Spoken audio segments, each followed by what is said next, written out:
All right, what's up, my friends? Kyle Regal here today, and the question that we have today is from our good friend, Miss Jill Frazier. Now, Jill asked the question in regards to yesterday's video on going through the whole sequence as far as capture page to email goes to autoresponder and then the sales page. Well, now that we have that email captured in your database, in your autoresponder, GetResponse, say whoever I contact, anyone that you're using, what's the next step? You've got these emails in, okay, cool. Now what do I do? How and what do I email them? Okay, so there's a couple things, and as I was thinking about how to create this video and give you guys the answer, there's a few things when you're doing email marketing specifically, especially in the in health and fitness, make money online, most all niches. You could do it if you were, say, a chiropractor, doctor, you owned a shoe store. This format, these things that I'm going to teach you are going to, you could use them and you should use them most always. So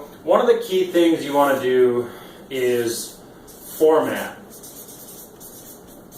of the email. Okay, so there's a specific structure that you want to use for the email, and there's a couple things. We can teach a lot on the format. Okay, then there's going to be obviously the content, right? The content, or we'll also call it the value that you'll give them. Okay, so these are two really big pieces, and then the final piece, the third piece, we're going to call that the offer or the call to action. So I'm going to put 3 over here, call to action, CTA, or your offer. Okay. Now generally, we'll just keep it at this. I won't get too detailed in how and where to place the call to action or the offer. Okay. So the format is a really big one. Now, normally when I grew up and I learned how to write emails or start using a computer, like if this is the whole frame of the screen right here, like this is everywhere where you can type and fill in space, I was taught, we were all taught to just go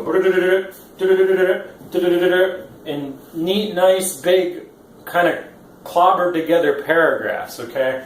Now, if you go and you look, say, emails that you wrote your friends or anything like that, you'll see these big, long, just lines. It looks like this, you know. You've got these tiny lines with all this text, and oh my God, who wants to read that? I don't want to read text that looks like that.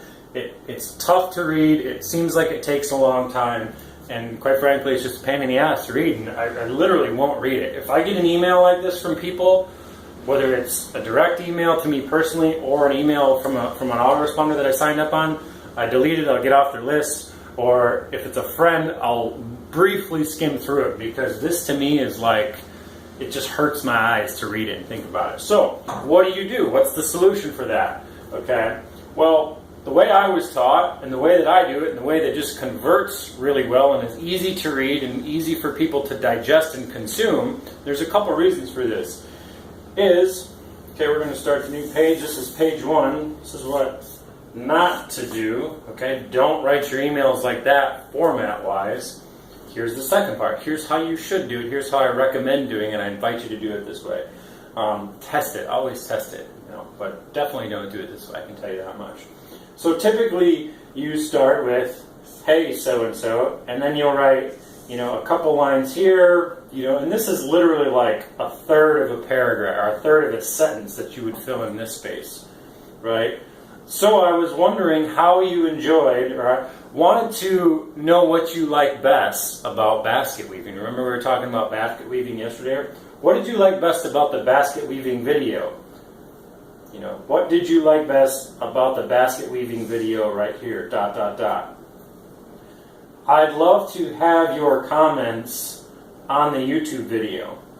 Click here, right? Put your link there, right? That's where you'd put your link. So, or I'd love to hear your thoughts, or I'd love to know what you like best about the 7-step training course you saw here.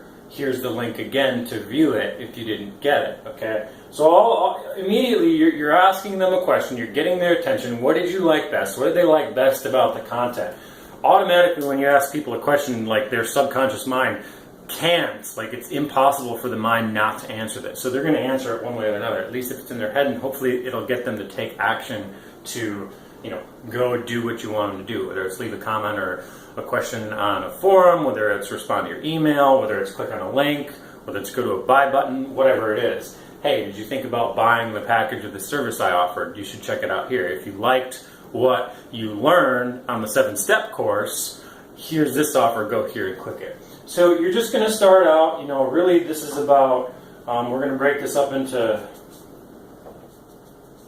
thirds, okay? So this is 1/3, 2/3, 3/3, right? Basically you have the web page. And this is general. You're going to want to use, really, here's the sweet spot that you're going to want to use. Let me, hang on, I'm going to get a different marker.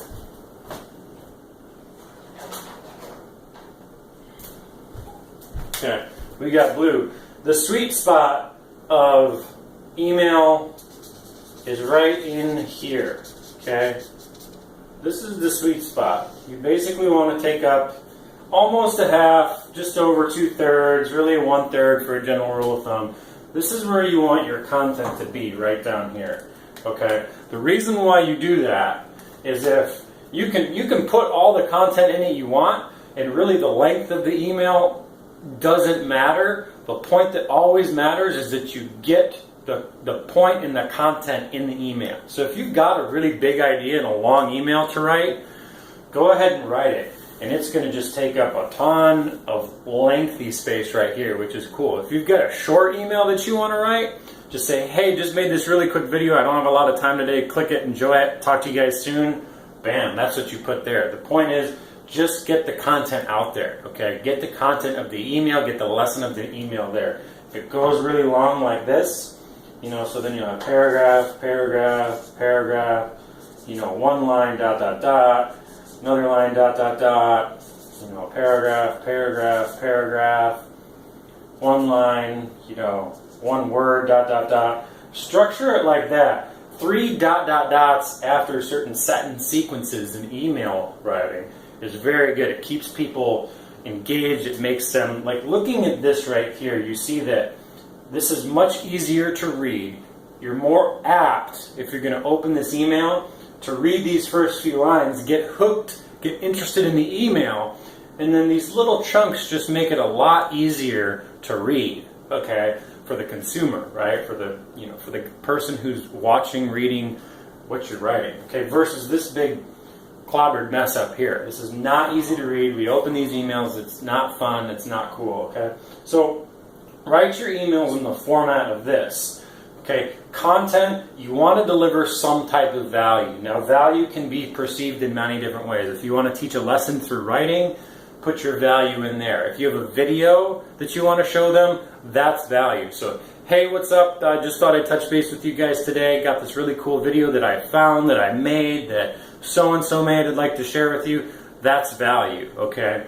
Even if you want to send them your sales video or your promotional piece or whatever it is, and you don't have a lot of time, to say, hey guys, don't have a lot of time today. The sale on this product ends, coming Thursday, so make sure you get on it now. Click here. Gotta go. Talk to you soon. I'd recommend not doing like a hard promotional email blast all the time. Maybe save that for 10-20% of the time of your emails that you do.